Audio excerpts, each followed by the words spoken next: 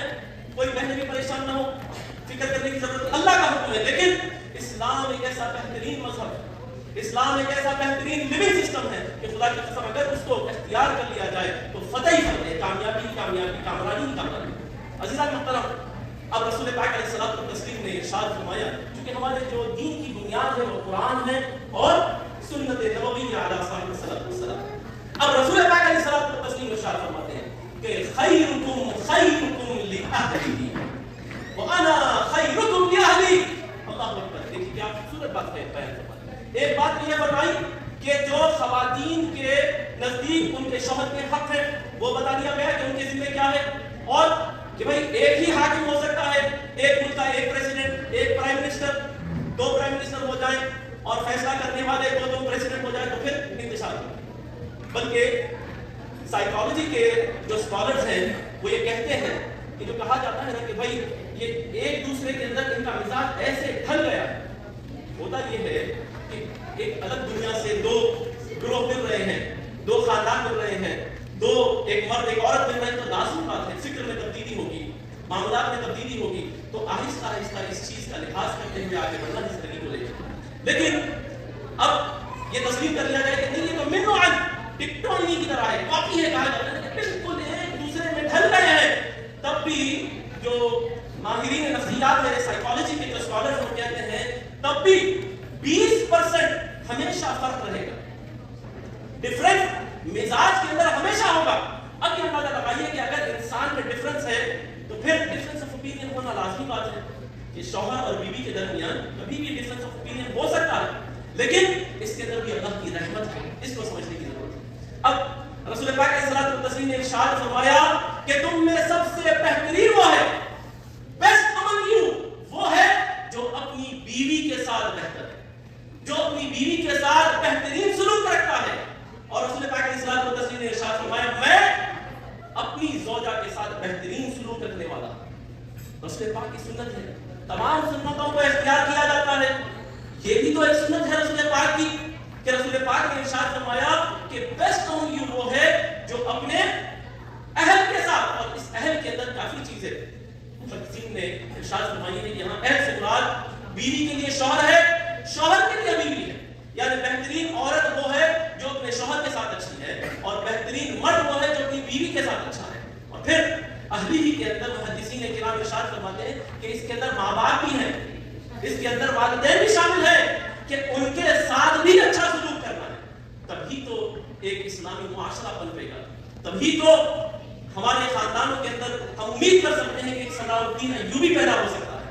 اگر ان سنتوں پہ عمل نہیں کیا جائے تو پھر ہم یہ کیسے مطالبہ کر سکتے ہیں رب ذوالجلال کی بارگاہ سے کہ ایسے عظیم الشان لوگ ہمارے خاندانوں میں بھی پیدا ہوں. تو اس کے لیے سرکار کی سنتوں پہ عمل کرنے کی ضرورت ہے. عزیزان محترم، ایک بڑا خوبصورت سا واقعہ آپ کے سامنے عرض کرتا ہوں. دیکھیے آپ کہ کیسے سرکار پاک علیہ الصلوۃ والتسلیم ناز برداری کرتے ہیں. یعنی رسول پاک علیہ الصلوۃ والتسلیم جو اشرف المخلوقات ہے، جو سید الانبیاء ہے، سید الخلق ہے، احسن الخلق ہے، کائنات میں اللہ تبارک و تعالیٰ کی سب سے بہترین تخلیق ہے، جس کے بارے میں اللہ تبارک و تعالیٰ نے ارشاد فرمایا لولاک لما خلقت الافلاک، اے حبیب آپ کو پیدا کرنا میرا مقصد نہ ہوتا تو کائنات کی تخلیق ہی نہ کرتا. وہ رسول کبریا احمد مجتبی محمد مصطفیٰ علیہ السلام ارشاد فرماتے ہیں ایک وقت ہے کہ سرکار کی بیوی عائشہ صدیقہ رضی اللہ عنہا کی بات کو بالکل اختصار کے ساتھ ختم کر رہا ہوں۔ رسول پاک علیہ الصلوۃ والتسلیم کی بارگاہ میں بیوی عائشہ ہماری ماں ام المؤمنین بیوی عائشہ صدیقہ رضی اللہ تعالیٰ عنہا تشریف فرما اور کچھ بات بھی بشری تقاضا ہے، اس ذات گرامی سے بیوی عائشہ نے تھوڑا سا یعنی کیوں سمجھیے کہ بشری تقاضے کی بنیاد پہ ناراضگی کا اظہار کیا۔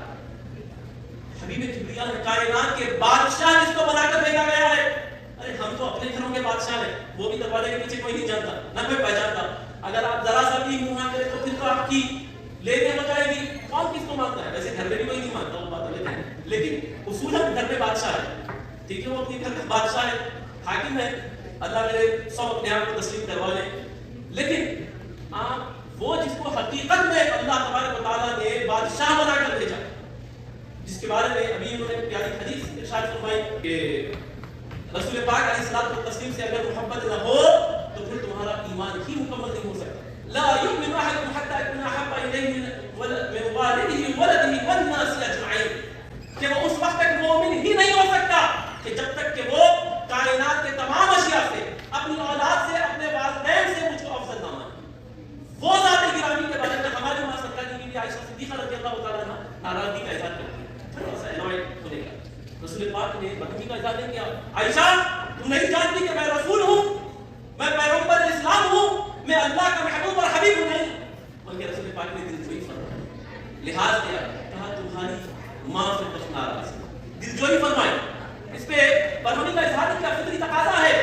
تو چھوٹی چھوٹی باتوں کے اوپر خامخواہ کے افینڈڈ ہو جانا یہ اسلام کی تعلیمات نہیں ہے، بلکہ ایسے موقع پہ سامنے والے کا لحاظ کرنا، چاہے وہ شوہر ہو کہ بیوی ہو، ایک دوسرے کا لحاظ کرنا، اور کبھی کبھی ہارنے بھی مزہ ہے، کبھی کبھی بحث میں آرگیومنٹ میں ہار جانے سے بھی جیت جاتا ہے انسان، تو کبھی کبھی ہار کر اپنے گھر کو بچا لینا۔ عزیزان محترم، آپ دل جوئی دیکھیے کہ سرکار کی بیوی عائشہ صدیقہ رضی اللہ تعالیٰ عنہا کھڑکی کی طرف دیکھ رہی ہیں کہ باہر کچھ سلسلہ چل رہا تھا، جیسے رسول پاک علیہ الصلوۃ والتسلیم نے دیکھا کہ بی بی عائشہ دیکھنا چاہتی ہیں کہ کیا باہر ہو رہا ہے۔ عید کے زمانے کا واقعہ حدیث شریف میں بات آئی ہے، ایک واقعہ آیا کہ رسول پاک علیہ الصلوۃ والتسلیم نے قریب جا کر سرکار کی بی بی عائشہ صدیقہ رضی اللہ تعالیٰ عنہا جو ہماری ماں ہیں، ان کو مومنین ہیں، ان کو کہا میرے شولڈر پہ آپ اپنی ٹھڈی رکھیے، آپ اپنی چن میرے شولڈر پہ رکھیے تاکہ آپ کو تکلیف نہ ہو، اور آرام سے دیکھیے، یعنی ٹیکا دیا۔ بی بی عائشہ کون؟ حبیب کبریا، کیا یہ سنت پہ عمل کرنا نہیں چاہیے؟ آپ اندازہ لگائیے کہ رسول پاک علیہ الصلوۃ والتسلیم ہے، ان کی ذات کا تصور کریے، کون سی ذات ہے، کیسی محبت اور میاں بیوی کے تعلق کو بتا رہے ہیں۔ ایک وقت ہے کہ رسول پاک علیہ الصلوۃ والتسلیم اور بی بی عائشہ صدیقہ رضی اللہ تعالیٰ عنہا نے جلدی کے اندر آپ سے سرکار کی بی بی عائشہ ہی کے واقعہ اس کے ورنہ تمام ہماری امہات المؤمنین ہمارے سرکار، ہماری مائیں ہیں، ہماری سرکاریاں ہیں، سرکار کی بیوی سنجد الکبریٰ بھی ویسی، بیوی صفوہ سبھی کے سبھی ویسے ہیں۔ سرکار کی بیوی عائشہ صدیقہ رضی اللہ تعالیٰ عنہا تشریف فرما ہے دفتر پہ، رسول پاک علیہ الصلوۃ والتسلیم تشریف فرما ہے، اور سرکار نے بیوی عائشہ صدیقہ رضی اللہ تعالیٰ عنہا نے ایک بائٹ لیا۔ آپ دیکھیے، صرف دین آپ کو تبلیغ، عبادت، زہد یہی نہیں سکھاتا، بلکہ آپ کی نجی زندگی کے اندر رہنے کے بھی طریقے آپ کو بتلاتا۔ رسول پاک علیہ الصلوۃ والتسلیم ہے اور اپنی دلہن سے سرکار کی بیوی عائشہ صدیقہ رضی اللہ تعالیٰ عنہا جو کہ ہماری ماں ہیں، ان کو ترچھی نگاہوں سے رسول پاک دیکھتے ہیں، یعنی ہوتا ہے کہ ہم ادھر چہرہ ہے اور آنکھ بالکل اس طرف دیکھ رہا ہوں، اور وہ بیوی عائشہ محسوس کرتی ہے کہ رسول پاک ان کو دیکھ رہے ہیں، اور اس طریقے سے ترچھی نظروں سے دیکھتے ہیں اور دیکھتے ہیں کہ بیوی عائشہ نے وہ گوشت کا ٹکڑا، وہ جو میٹ کا ٹکڑا ہے، اس کو بائٹ کیا ہے، اس کو پھر انہوں نے پلیٹ میں رکھ دیا۔ رسول پاک علیہ الصلوۃ والتسلیم اپنا ہاتھ آگے بڑھاتے ہیں، اس میٹ کو لیتے ہیں اور اس کو گول پھراتے ہیں، اور اس کے بعد وہ جس جگہ سے سرکار کی بیوی عائشہ صدیقہ رضی اللہ تعالیٰ عنہا نے بائٹ کیا، اس کو اپنے قریب لے جاتے ہیں، تو ہماری ماں سرکار کی بیوی عائشہ صدیقہ رضی اللہ تعالیٰ عنہا مسکرانے لگتی، بلش کرنے لگتی ہیں، تو رسول پاک فرماتے ہیں حمیرہ، دیکھیں کیسا پیارا خوبصورت رسول پاک نے نک نیم عطا فرمایا، حمیرہ، وہ جو بلش کرتی ہے، وہ جس کے گال ریڈ ہیں، پنک ہیں، تو حمیرہ بلش کرنے والی، اور ان کی دلجوئی کے لیے خوشی کے لیے رسول پاک اسی جگہ سے بائٹ کرتے ہیں جہاں سے بیوی عائشہ نے بائٹ کی۔ کیا اس سنت پہ عمل کرنا نہیں چاہیے؟ اس سے کیا ہوگا؟ فیملی سسٹم تیار ہوگا، بیوی کو یہ اعتماد ہو جائے گا کہ کائنات میں کچھ بھی ہو جائے میرا شوہر میرا چاہنے والا ہے، اور میاں کو بھی ہمیشہ یہ اعتماد ہو جائے گا کہ میری جو بیوی ہے وہ میری متبع ہے، میری تابعدار ہے، میری عزت کرنے والی ہے، میری عزت کا خیال رکھنے والی ہے۔ عزیزان محترم، اللہ تبارک و تعالیٰ ہمارے خاندانوں کے اندر برکتوں کا نزول فرمائے۔ اللہ تبارک و تعالیٰ یہ بالخصوص دلہا اور دلہن کی زندگی میں خوب برکت عطا فرمائے، ہمیشہ ہمیشہ اس جوڑے کے اندر محبتوں کو قائم و دائم فرمائے، ایک مثالی جوڑا بن کر بھی اٹھے۔ اللہ تبارک و تعالیٰ ان سے دین کا بھی کام لے، اور اللہ تبارک و تعالیٰ دنیا کے اندر بھی خوب فروغ عطا فرمائے، علم نافع عطا فرمائے، علم دین سے بھی آراستہ فرمائے، دنیاوی علوم میں بھی ان کے مستقبل کو خوب درخشاں فرمائے، اور اللہ تبارک و تعالیٰ اس دلہا دلہن کے ذریعے ان کی نسلوں میں خوب برکت عطا فرمائے، اور اللہ تبارک و تعالیٰ ان کو ہمیشہ ایمان پر استقامت کے ساتھ قائم و دائم رکھے۔ دعوانا الحمدللہ۔